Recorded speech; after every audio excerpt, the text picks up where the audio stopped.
मित्रों नमस्कार, मैं हूं पंडित कैलाश चंद्र जोशी और आप देख रहे हैं मेरा यूट्यूब चैनल संस्कृति से। मित्रों, आज का विषय है 18 अगस्त 1945 को नेताजी सुभाष चंद्र बोस ताइवान के ताइपे शहर में विमान दुर्घटना में नहीं मारे गए थे। यह सत्य है, अर्थात उनकी मृत्यु विमान दुर्घटना में ताइवान में 18 अगस्त 1945 को नहीं हुई थी। यही सत्य है। जो कहते हैं विमान दुर्घटना में ताइवान में ताइपे शहर में नेताजी की मृत्यु हो गई थी, वह सरासर झूठ है और सरकारी झूठ है। हमने देखा 18 अगस्त 2023 को सभी लोग, लगभग 50% लोग मैसेज भेज रहे हैं और नेताजी को उनकी पुण्यतिथि पर श्रद्धांजलि अर्पित कर रहे हैं। यह सरासर गलत है। यदि यह सही होता, 18 अगस्त 1945 को वह विमान दुर्घटना में मारे गए होते, दिवंगत हो गए होते, तो किसी भी प्रधानमंत्री ने आज तक जवाहरलाल नेहरू से लेकर के नरेंद्र मोदी तक किसी ने भी 18 अगस्त को कभी भी नेताजी सुभाष चंद्र बोस को श्रद्धांजलि ज्ञापित नहीं की है। यदि यह सच होता तो यह इनको पता है, अंतरात्मा इनकी कहती है कि यह जो घटना है 18 अगस्त की, यह झूठी है, लेकिन यह सार्वजनिक रूप से इसको स्वीकार भी नहीं करते हैं। यह भी तथ्य है। तो इस प्रकार से यह सब बातें हैं। मित्रों, आगे बढ़ूंगा और आगे बढ़ने से पहले आपसे निवेदन है कि इस ऐतिहासिक तथ्य पर, घटना पर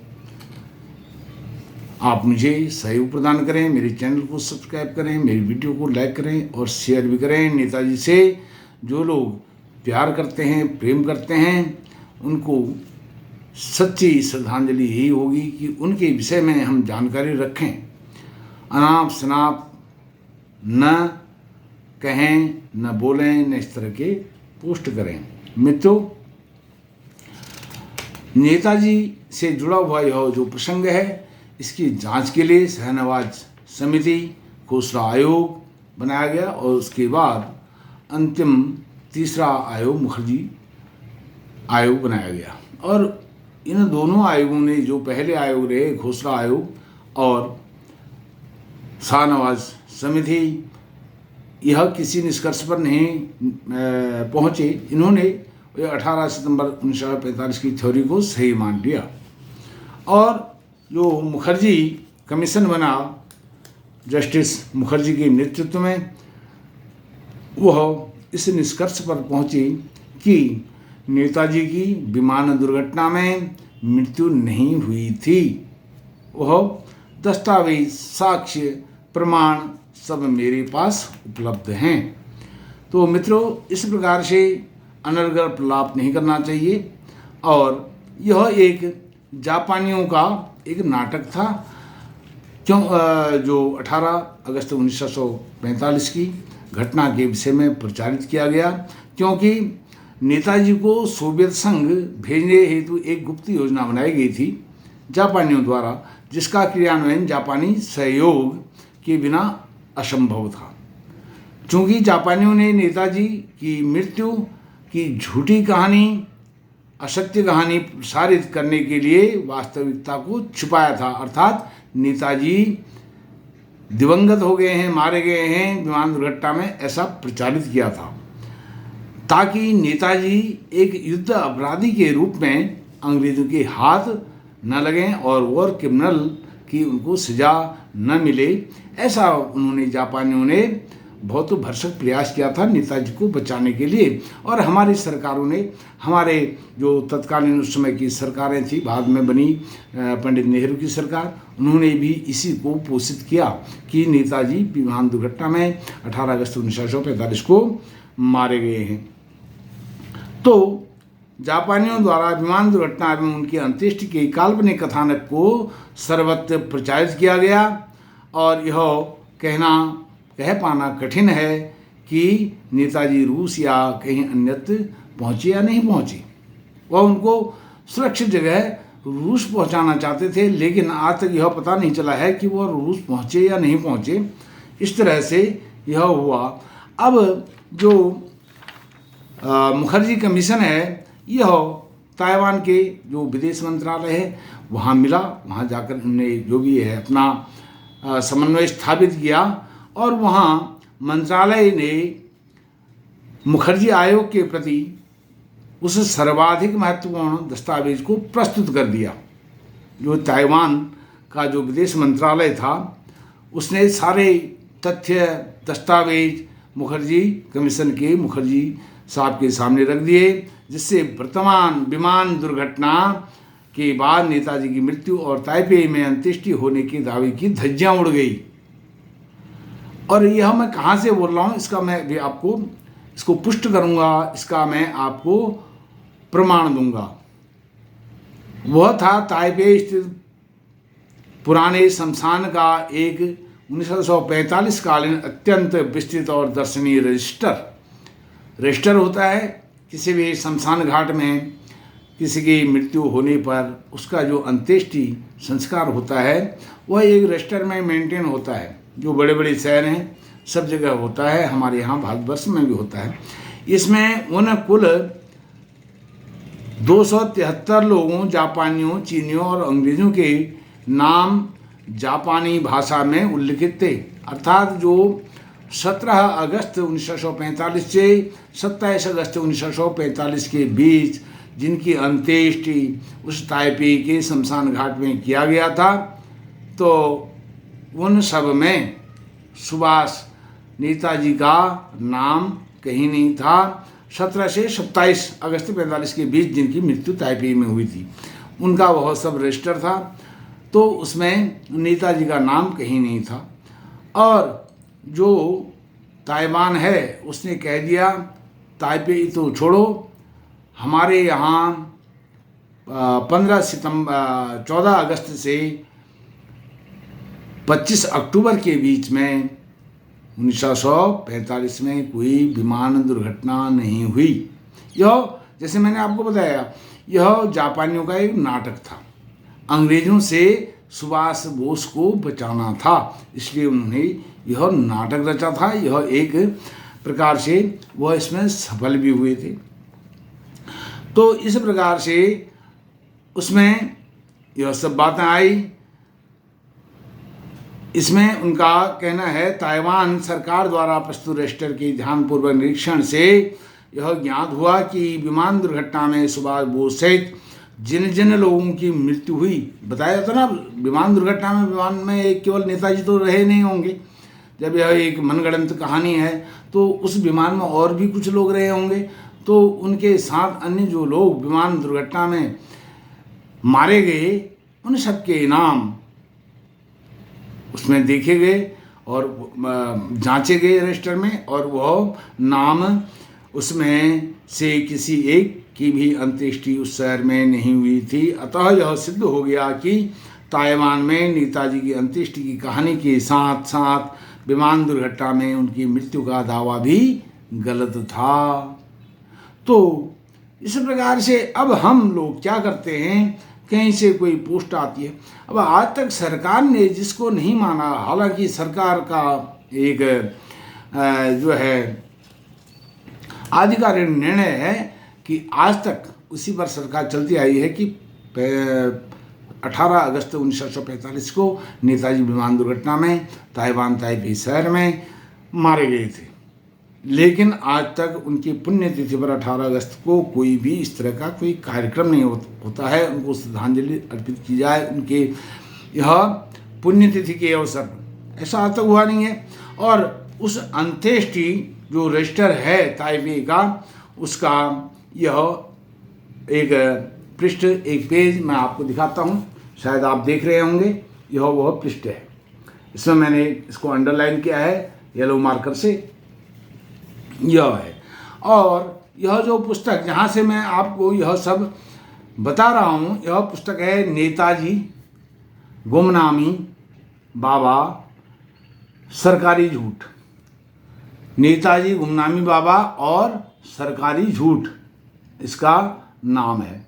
यह आप देख सकते हैं। इसके जो लेखक हैं चंद्रचूड़ घोष और अनुजधर, इसके लेखक हैं और उन्होंने तमाम दस्तावेज इसमें लगाए हुए हैं। और दूसरा एक 4 फरवरी 2005 का BBC न्यूज़ का एक कटिंग है। उसमें Taiwan reject Bose crash theory, Taiwan rejects Bose crash theory. Taiwan ने जो हवाई दुर्घटना में सुभाष चंद्र बोस की मृत्यु हुई थी उसको खारिज किया, ऐसा यह BBC का न्यूज़ पत्र है, समाचार पत्र है।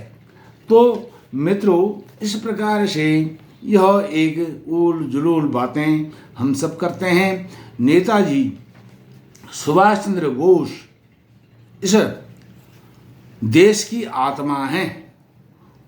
उस आत्मा को हमें मारना नहीं चाहिए, कुचलना नहीं चाहिए।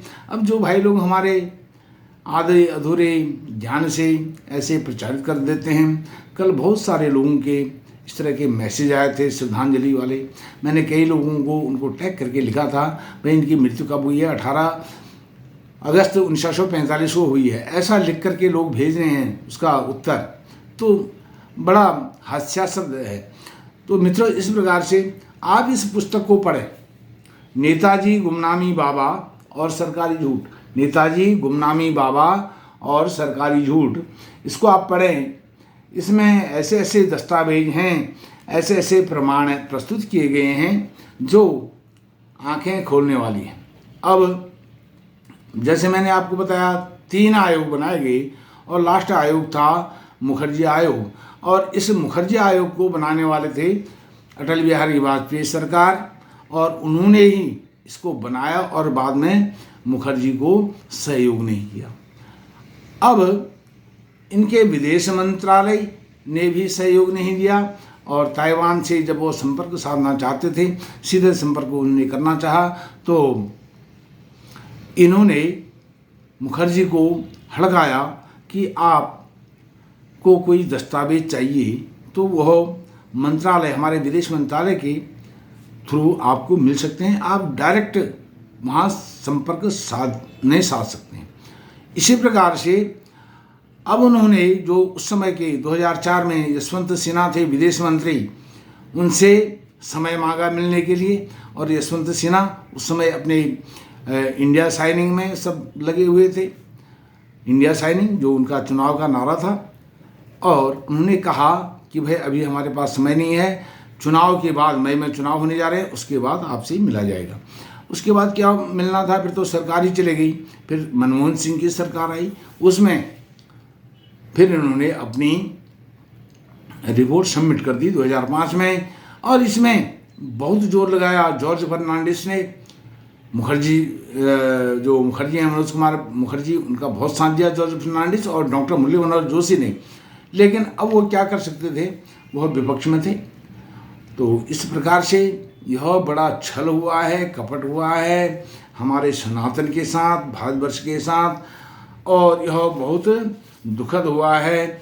और बाद में ये मुखर्जी कमीशन की रिपोर्ट जब वहाँ पार्लियामेंट में रखी गई तो वहाँ भी बहुत हास्यास्पद यह बातें सब हुई।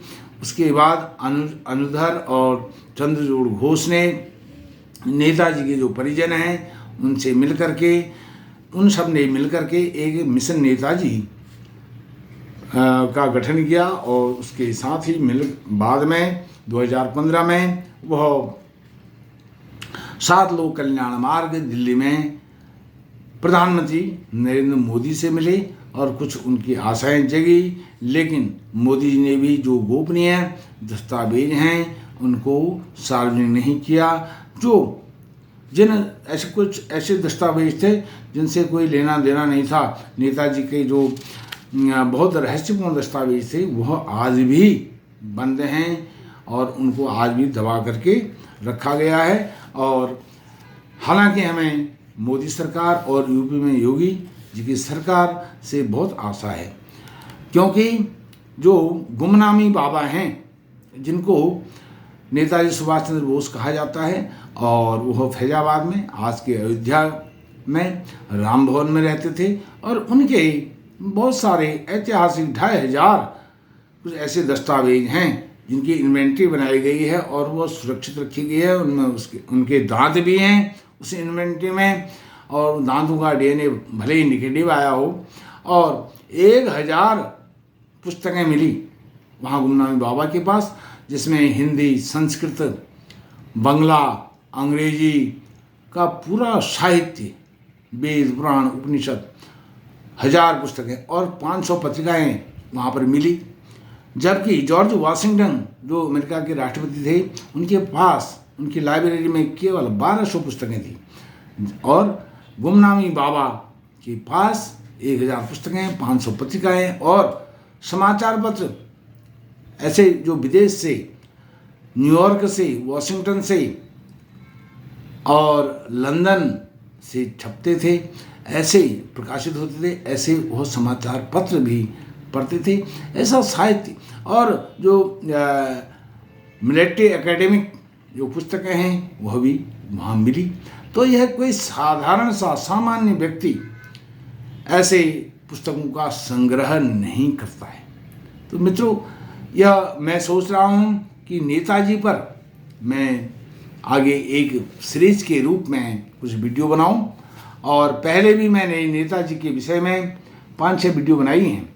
और यदि आपको नेताजी के विषय में वास्तविकता का ज्ञान प्राप्त करना है तो अनुजधर और चंद्रचूड़ घोष को सुने। उनकी वीडियोज पड़ी हुई हैं बहुत सारे, जो जयपुर डायलॉग्स है उसके, जो जयपुर डायलॉग्स के यूट्यूबर हैं संजय दीक्षित, उनके साथ अनुजधर और चंद्रचूड़ घोष की दर्जनों वीडियोज नेताजी पर पड़ी हुई हैं। उनको आप देखिए, सुनिए। और कल ही 18 अगस्त को रात को 10 बजे चंद्रचूड़ घोष और अनुजधर संजय दीक्षित के साथ लाइव थे।